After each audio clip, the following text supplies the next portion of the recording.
Welcome to the Entrepreneurial CEO Podcast, where we dive into the real stories behind building and scaling a business. Each episode, we sit down with CEOs, founders, and leaders to uncover hard-won lessons in leadership, systems, and team building. Listen in each week to learn directly from real business leaders who have been in your shoes, had success, made the mistakes, and all of the messiness that comes with building a business. If you're ready to learn from real-world leaders and gain insights you can apply today, you're in the right place. So let's get started. Hey, everybody. Welcome back to the show. Philip, thanks for being here, man. I'm glad to be here. Thanks for having me. Everybody, today's guest is Philip Crutchfield. He's the founder and CEO of Camber Brands. Philip is a serial entrepreneur, though. He's built and exited multiple companies, starting in SaaS and now in home services. Most recently scaled Camber Brands from zero to almost 10 million in revenue in just a few years, which is super exciting. Deeply involved in the day-to-day, which I can appreciate, being a day-to-day guy, focused on accountability, and they're building for scale. And so really excited to learn more about that and the decisions made towards that path for growth and scale. Phil, thanks for being here. No, I'm really excited. Before I fire into questions, anything to add about yourself, background, or the companies? Oh yeah, I mean, just Camber Brands. Obviously, it's hard to tell what it is just by the name, but it's a little mini conglomerate of a few home services, right? Or actually just construction services. We do a lot of commercial as well, but it's part of Mighty Dog Roofing. That was our first baby back in 2021, and since then we've started Blingle, which is mostly holiday lighting for us, and then the other venture is with Varsity Zone HVAC. So we have two roofing company, an HVAC company, and a holiday lighting company. So Okay, it's interesting. It's a lot of fun. I have a ton of questions, but I mean, off the cuff, did you intentionally choose franchise versus starting from scratch, and why did you choose those? And then, did you want those to be complementary, those businesses? Yeah. So no, my first two ventures were not. They were ground up. Okay. They were both in the software world, right? And Mm. as you know, anything you start in the software world is at least an 18-month ramp before you're even considering trying to generate revenue. So it's a different process. It's a completely different process, and it was a lot of fun, right? And knew I was exiting out of the last one during COVID, and reached out to a bunch of buddies and got with my current business partner and thought, what else could we do, right? And during that time period, one of the biggest things that we had a lease in hand for a co-work space, right? During COVID, people were, especially in Florida, we had a little more leeway than some other states. People were realizing that they didn't have to go to the office. Ownership groups realized that they didn't have to have offices as much. So and there's nothing in our market that really had that. There are some things in the Sarasota area, which were 15 to 20 miles away, but nothing where we're at in Lakewood Ranch that existed. And there's a brand new area called Waterside that had a perfect location for it. We had lease in hand, ready to go. And we just, that was going to be the year build out, right? There was still dirt in the ground. I mean, the building was there, but there was no infrastructure, no nothing. So that was going to be a year process as well to get that going. But also the rent at the time, which I would kill for that overhead right now compared to everything else that I'm doing, was excessive for us. Like, okay, this is going to be a lot. So my business partner had some fraternity brothers, and one of which is in the franchise brokerage world, and so let me just give him a call, right? Let me just see what he's up to and see if there's anything that he likes. And we went through a ton of stuff. And Mighty Dog Roofing, it was actually at the bottom of the list for me. I'm fairly handy, but nothing crazy. He's not at all. And I went from 60 employees to 4 employees with my different models in the software world. And I'm like, boy, it was really nice not having employees. So I'd like to really not get back into that world. And also the liability of the roofing side is pretty excessive. Our general liability insurance is off the charts. But we started looking more and more into it. And, my wife at the time said, this is a sales and marketing company. This is what you do. So we started diving into it and went up to Omaha, where the corporate location's located. Very small group at the time, but very powerful leadership group, They've been there, done that in the franchise world. This is their first time that they were going to build a conglomerate themselves, right? They were going to build this home service network, similar to a Neighborly, where you have plumbing, electrical, all these types of things, that they wanted to Yeah. just build a big company, right? Mhm. And they started with the top, and the top was incredible, and that's what sold me, right? They were well funded. It wasn't just a franchise group literally handing you a playbook and saying, "Here you go, see you later." They were all about building this infrastructure behind it, and that intrigued us. Also, we were the very first franchisee, Mm. which, as you know, when you start from scratch on your own business, you control everything, right? You have a lot of the say. And I knew, being that early, we would be very influential and have a lot of leeway to do some things that we'd like, and have us test some things and work together, which would have been better for me versus being number 100, where things are in place. Here's what you do. These are the rules you have to follow. I'm not in corporate America because I don't follow rules, right? So for me to be franchise 100 would have never worked. It would have blew up. And but being this early on, it allowed us to be part of the growth with them and help them grow, and say, "Hey, this isn't working. This is working."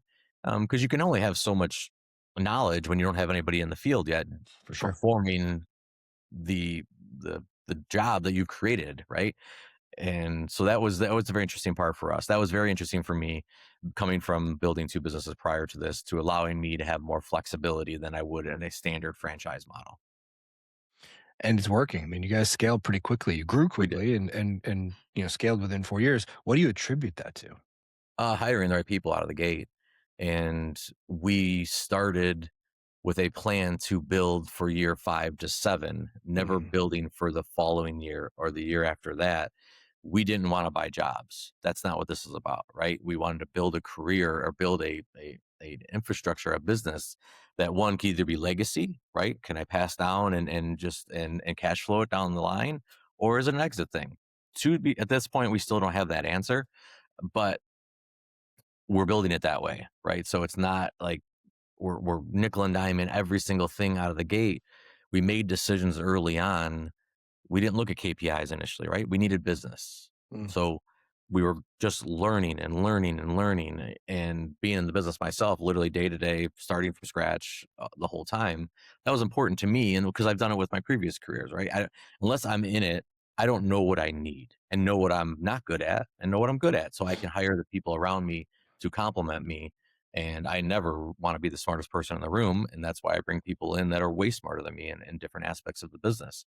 So that was important to me, and we built it that way, right? We hired a guy and a woman, Robert and Renee, who had tons of knowledge in the Florida market, in the roofing world, and they also brought service crews with them. So now I was doing repairs as soon as I opened my doors. I had somebody with amazing Florida roofing knowledge, period, and then Florida knowledge as well, which is completely different from state to state, with the permitting, the rules. Miami-Dade's one of the most difficult uh, counties, which they dictate a lot of the Florida laws and code. So we have to follow those things. So they're having somebody in Omaha who doesn't know those things would hurt, right? That would take me a long time to learn those things. So bringing the right people on early on, where I can look right next door to me talk to Robert, "Hey, what about this? What about Yeah. this?" Versus having to pick up the call, talk to Omaha, who doesn't have, they have some roofing knowledge because they brought roofing guys in, but they don't have Florida roofing knowledge. So that was extremely valuable to me, to, one, bring the right people in out of the gate, spend a little bit more money up front, right? We were prepared for that because we were building for year 5 and 7, and not building for 12 months from now. And I got to make money my first year. We Yeah. had no intentions of making money the first 2 years. Mm. Zero. We knew that wasn't going to happen. And that was fine with us. We were prepared for it. I think a lot of people struggle with that because when you say year 5 to 7, I also think some people make the mistake of overhiring, right? And they get ahead of themselves, and then they have to lay people off when things don't go Correct. according to plan. Like, how did you think about that, walking that fine line? Yeah, well, that, and obviously making sure the operating capital initially is planned for properly, right? Now we did that as well when we got really busy. When we went from 1.5 million our first 9 months to 4 million the next year to 6 million the year after that, we threw money at problems instead of trying to fix the process and procedures that would allow us to run at scale more efficiently, right? It was like, oh, we need a body for this. We need a body for this. And then all of a sudden there was a lull. And now we had to do that. I never had to lay off anybody in any of my previous careers and had to do it. And it was miserable. I absolutely hated it. And it was a tough learning lesson. And it was obviously keeping me up at night, but it was better for the business at that time. And we learned. And a little bit in that process, we jumped into in that same time period, we jumped into traction and EOS, which allowed us to really pull back because I was so much in the business, right? I wanted to be more on the business and I hadn't had that opportunity yet. But doing the traction and leadership meetings and the full day and 2-day getaways really allowed us to work on the business. And then we were evaluating everybody, right? You get people plus minuses and this and that. And you're starting to see, wow, okay, one, you're trying to get the right person in the right seat. That's the most important thing. A lot of times you have the right person in the wrong seat. A lot of times you have the wrong person in the wrong seat. You just don't have the right person at all. And we learned that. We're like, wow, okay, well, we have to make cuts. But now we're starting to see some of these people just aren't working for us. They're not built for our business. And so it was a double-edged sword, right? We learned a lot in the process, but we had to let people go in the same time. But that was a very big turning point for us to understand more about the people, the process, the product versus, it's a Marcus Lemonis thing. So I just stole something there from him. I want to give him a little credit. But that was important to us. And it was an investment it was an expensive investment, but it was an investment worth making because it saved us money down the road. So you said before you're big on accountability and you invested into EOS, including a dedicated implementer. Where is that? It sounds like that's worked really well in allowing you to zoom out, work on the business, in the business. Where do you feel like there's still strain or efficiencies that you're trying to attack? Where are you still trying to optimize things? I'm still ingrained in the business more than I'd like to be.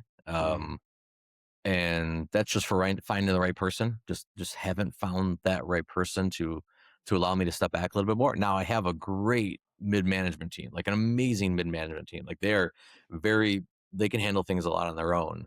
But the buck still stops at me too much.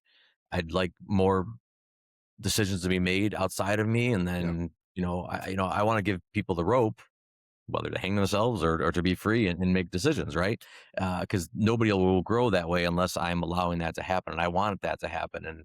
And did I do it? Did I have too much control in the beginning? And now people just are used to coming to me. So I'm still working through that. And I'd still like to get better at that. I'm always hoping to get better at things across the board, whether it's the way I approach people, whether it's allowing people to have more freedom to do certain things. It's a constant battle, right? As you're an entrepreneur, you got your hands in so many things and you're touching things and you just, the way you like things. And to be honest, nobody cares about the business as much as you do. 100%. 100%. And nor should they, right? And I understand that. So, but it's still, for me, that's one of my not breaking points, more of my pain points, where I would love to have an internal integrator essentially for EOS, which that's essentially a COO, right? That I can just release everything to and trust in a lot of those aspects. And I'm operational and sales, but if you had to say one thing or the other, I'd rather sell all day long than do operations, because documenting everything is 100% not my forte, not even close. So that's the sales mind, right? That's the sales aspect of it. I know how things should operate. I know how the customer wants it. Hey, we need to be more efficient here. Let's fine tune this. Let's do this. But as far as putting the SOPs together and everything, I'm not the guy. I'm not the guy. Ironically, no sales guy ever wants to use Salesforce for sales documentation. That's the nice part about ChatGPT now, though, too, right? ChatGPT can allow you can spit out, hey, this is what I want, and you'll get 80% of it, which is gets nice. Close. That gets close. Hi, if you're a CEO out there who's struggling with focus for your company, aligning your team, accountability, if you're struggling with execution, connecting the dots from where you're at to where you want to be, we've got a great program for you here at MAP. My name is Michael Cato. I'm the CEO. Most importantly, I was a client for 15 years, sold my company to a public company, and then bought MAP so that we can help other entrepreneurs with this specific problem. We're a 60-year-old company. We've worked with 170,000 individual executives and CEOs. We've worked with 15,000 organizations. This is what we do. Click the link below to learn a little bit more about how people just like you, CEOs, have transformed their business and ultimately transformed their life by running through the MAP system.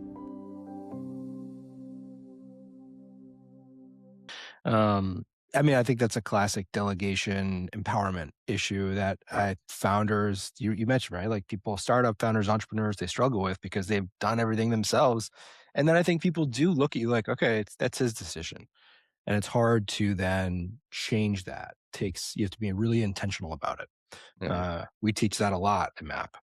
When you talked about the 5 to 7 years, when you're looking ahead now, what are your top 1 to 3 year goals, and what do you think might get in the way of you achieving it? The biggest thing that we just did, which is we've never spent a lot of money on marketing. That's really never been. We've been heavily on referrals, which is amazing, right? That's the dream, that you spend very little on marketing and you're still growing. But we realize there's a cap to that, right? So this is the year of marketing, and we've partnered with an amazing group. We're really excited about it. We're just launching that from ads to commercials to website improvements. I mean, everything across the board that these guys are going to help us with. And it's a great partnership, and we're really excited about that. So that's the first step for us. That's now finally investing in marketing. We've dabbled here and there, and you just throw stuff, spaghetti against the wall, and hopefully something sticks, and not much of it sticks. So we now have the professional group that have been there, done that with other trade services. That was the big key for us. They've been in the trade world before, not just generic marketing. And we're excited to see how that goes. So that's a big one for us, is spending the money on marketing and having a true partner to help us. Now, when you talk about the goals, we want to be at $30 million in 3 years. Yeah. That's triple. That's massive, right? Mm-hmm. That's aggressive. We can't do that without marketing. Period. End of story. So that's the first thing. And I'm a big, now we have a ton more processes and things that we know how to scale much better now than we ever have. Like that's not even close. So we feel good that we can go from 10 to 15 this year, right? We can do that if we have the right marketing behind us. Operationally, we're pretty solid. We can add pieces because I have the core there. The core is amazing. I can add pieces to help with the core, but then you're going to take that bigger step, right? And now it's okay. Now I need that senior leadership. Now I need this and I need that. We have great partners we have fractional CFO, fractional CPA, and our fractional attorney, all under one roof. Like it's an organization that's phenomenal, and we use them to help us grow. So now I don't have a massive salary of a CEO, a massive salary of an attorney, a CPA. That is all fractional, and I can go to, it's right here actually locally in Lakewood Ranch. I can go to the office and talk to all three of them at one time. That's awesome. Knock some stuff out. Like we're talking about changing business structure to potentially a C Corp now. So these are the things that I need those people for, instead of having, and the nice part is that they're an amazing organization where they're a monthly rate. I'm not worried if I have to pick up the phone, and now I'm okay, $15, $30. Right? It's just boom, boom, boom, boom. You evaluate every 6 months and see how much time was used, and we make adjustments based on that. And I love the firm. So I'm gonna actually give them a shout out here. It's Rework Capital, and Rework Law. They've been an instrumental part of our growth. That sounds amazing. Yeah, there's another guy interviewed on here a while ago.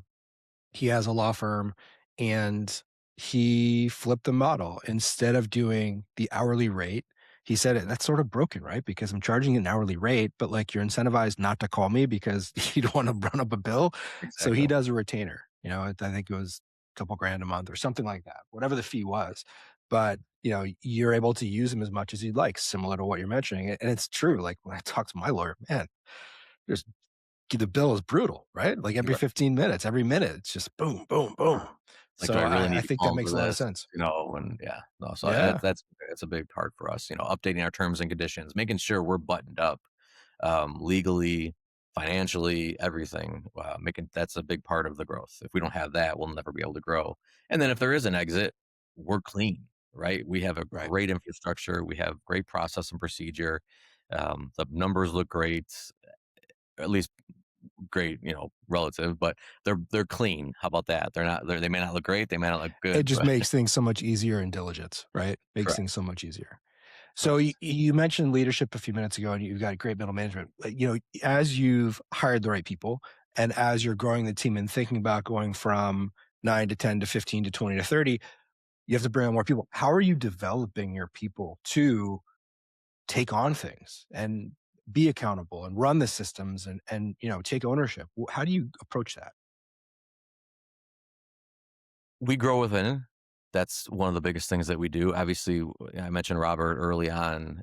He's a savvy vet, right? He's literally has 50 years in the industry. So Mm, we we had a lot of young guys in the beginning learning from Robert, um, how it works in the field, the way he wants things, which is the same way I want things. That was why we partnered together early on, because he loved our philosophy and our core values, which is basically do things right the first time and don't sugarcoat. I mean, don't beat around the bush. Don't cover things up. Do it right. And if it's yeah. not going to work right this time, let's be upfront. Let's talk. Let's do those things. So they're learning that philosophy with Robert in the field, and then I'm reinforcing it in the office when we come in for our meetings. So that's important to me, right? We have to make sure there's right people, right seat. We have to make sure they're the right people for our industry, for our business, and they're learning from the right people. Bringing some people in. My core team is, we're 5 years old. Robert and Renee are still here. Everyone else is 3.5, 4 years. As we needed people, we brought them on, and they're sticking around. Right now, we've had people come and go for sure, but like I said, this infrastructure is great, and they like that because of what we believe in, right? And just how we treat people. One of the craziest stories to me when we first started, one of our repair guys, Jonathan, went to Robert, who'd been working with Robert at another company, and said, "Wow, I've never been able to talk to the boss before." And he told Robert this. Robert came to me. He's like, Jonathan's really excited that he gets to talk to you. I'm like, what are you talking about? How is that not a thing? And he's like, no, in this trade, there's levels, and you don't talk to that next level and this and that. And I'm like, that is just not good business, which is why I'm glad I'm not a roofer, right? I'm a small businessman who's customer focused and team focused. If I don't have a team, I have nothing. So learning that and having people grow and groom through that has been a big part. I give everyone the day after Super Bowl off, right? Little things like that. That's Yeah. Yeah. everyone would love to have that. I mean, we all talk Mhm. about it. It's like, oh, I don't have to go to work the next day. Well, I'm like, screw it. You know what? This is one of the things that nobody else will do. Everyone gets the day after Super Bowl off, and just little things like that. Christmas presents, we'll give extra holiday days here and there, and uh, contests throughout. We're always trying to build something in a camaraderie with the team, which makes them want to learn and want to be a part of things, right? I have guys coming in and say, okay, hey, I want to get into the sales world, that it might be in a different part of the company.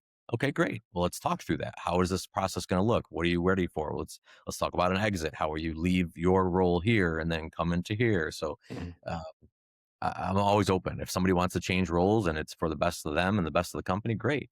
If not, we'll explain why. And we had guys like, I'm ready to be production manager. They've been with us for 2 years and been in the industry for 2 years. I'm like, no, you're not. Like, no, let's why don't you be a supervisor of the other production managers first, right? Mm. Or the other field supervisors first. So you got to set expectations and be upfront and honest with them. Right. Um, and I think just sitting with certain people, learning different aspects of the business has been crucial to the growth of the company and to the growth of the individuals. It sounds like you're building a good culture there. That's The the day goal. after the Super Bowl, and there's different things you do. You have We to be want really people to intentional. recommend their friends to come work for us, which has happened. Absolutely. It has happened a lot. Absolutely. A lot cheaper And than going through all the recruiters. it's so hard to find good people, right? And so I think people make the mistake of underestimating how expensive it is to find the people. If you lose Yeah. somebody, it's costly. Time sucks. Yeah. You had talked about accountability. What does that look like? How do you push that down to how many people do you have now across the Camber Brands? 27, I think we're at. Okay. What kind of systems in place do you have with that, with EOS? I mean, is there an accountability system? Like, what do you do to ensure that people are hitting their goals? People are doing things on a daily or weekly basis? Like, what does that look like? And everyone has a number, at least one number to them, right? Whether you're answering phones and you got to answer with number of rings, whether you're a salesperson, that's a lot easier to have numbers, how many, what's your top of the funnel look like, and are you doing these things to fill the funnel and all that stuff. That's easier on the sales side. Operationally, how many trips are we making for a job? Are we going callbacks? Like, these are things that, okay, now we can see that one person has more callbacks than anybody else. Why? Right? Yeah. Let's train that. Let's figure out that scenario. But we have boards, they're red and green. Basically, you hit your number, you didn't. And if you see red a few times in a row, there's a problem, right? We got to fix it. What do we need to do to fix this? Is it not the right person? Is it? And a lot of times when they start to see those reds, they unhire themselves. Absolutely. Right? Yep. And which is great, right? Then I don't have to worry about doing any, but they start to see those numbers and everyone else sees the numbers. We're not sugarcoating anything here. These are real numbers and we're upfront, and that's the way it is. And accountability creates a better environment as well. It's like, hey, like, that person's doing their job, I got to do my job, and it's worked out nicely. We can always improve. We're not there yet.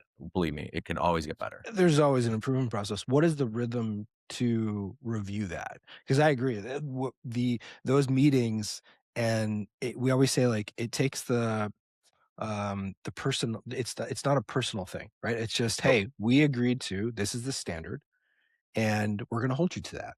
And you're right. When people aren't hitting their goals, they remove themselves pretty quickly. Yeah, no, that's we do it. We have weekly meetings on it. Okay. And it's pretty apparent. We try to be as structured as we can with these meetings. Again, it's still a little bit lax sometimes, but we try to have purpose to every meeting. We don't have meetings to have meetings. We have purpose to meetings. And if that's not happening, okay, we got to reevaluate. But, whether it's EOS or any of the other platforms, there's just cadence. And if you're hitting the cadence, you got to-dos, everyone talks through the data, then you don't discuss the data during the data, you just mention the data. And then if there's issues with the data, you bring it down and, okay, now it's an issue. Let's talk about it. Or you hopefully other people will, if they have personal issues with somebody else or this or that, I can't get my job because this person's not getting their job done. That's when it's talked about. I don't want you coming to my office in the middle of the week and bitching about somebody. Like, that's not what the time is for. We're going to talk about this, right? We're going to get through it. Now, if it's something a little major, that's a different story. But I'm submitting this and I'm not getting it back in time, or this or that. Like, this is the time we talk about it. If we see things are moving along too slow, or people aren't getting what they're doing, and if you say, look, I did my job, I did all this, somebody's not doing their job, and we need to talk about that. Look, okay, let's talk about it. And if we need to have little independent one-on-ones with them, or 2-on-1s, essentially, we go through that. But we really try to air everything in those meetings as best we can. A lot of people are still hesitant, right? Nobody really wants to throw anybody under the bus. That's not the environment we want anyway.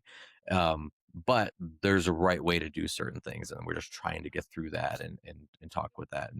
But it's important to make sure these things are talked about, because then things just blow up and it gets nasty. But that goes back to having the right people.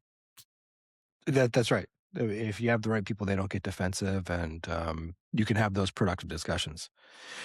When you think about your growth goals for the next couple of years, right now you have 3 brands. Are you trying to bring on additional brands? Or are you looking at different locations for the existing brands? Like, how are you thinking about that problem? No, we're right now, it's growth mode with our brands, right? Let's make sure we have everything nailed down. Let's get process in place. Let's continue to improve things and get this marketing tool in place, right?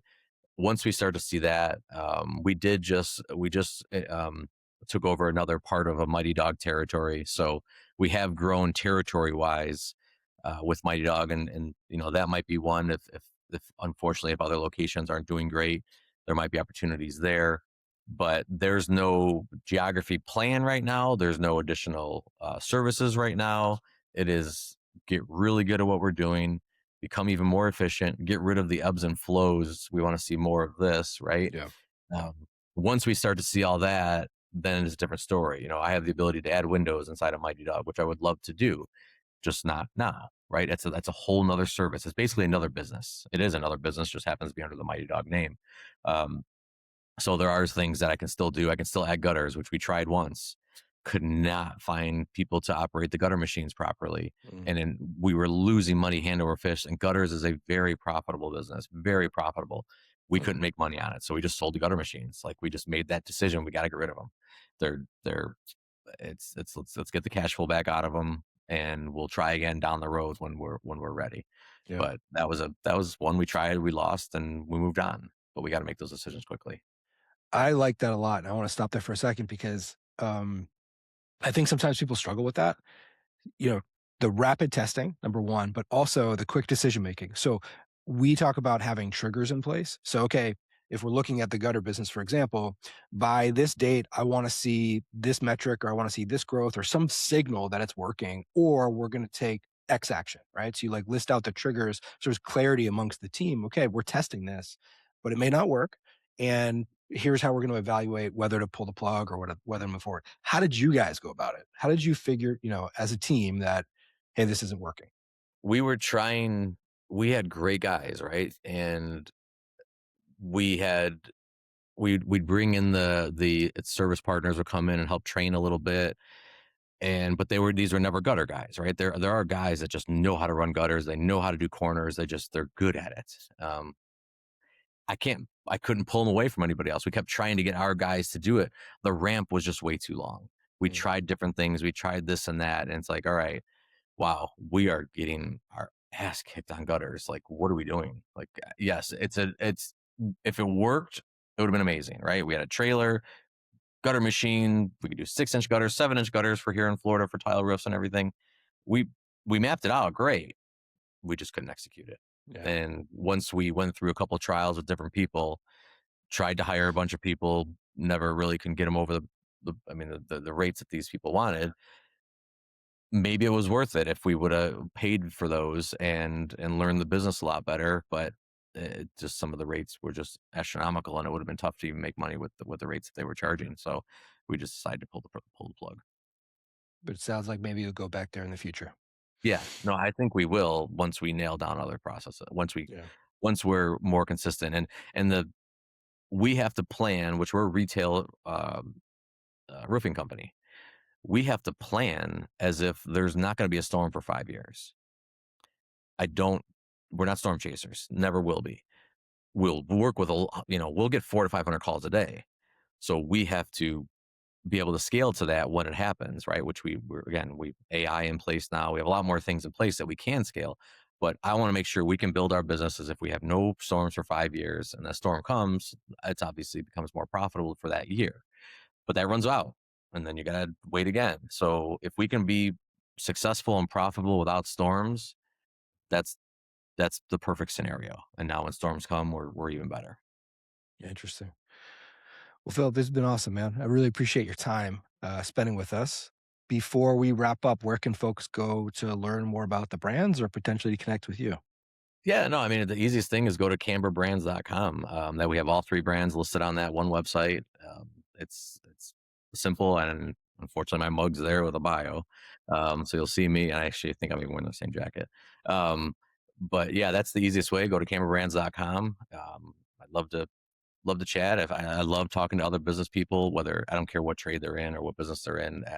I can learn something every single conversation. So, yeah, that's the easiest thing to do, and I appreciate the time. Okay. All right. Well, thank you again, and thank you everybody for listening, and we will see you next time.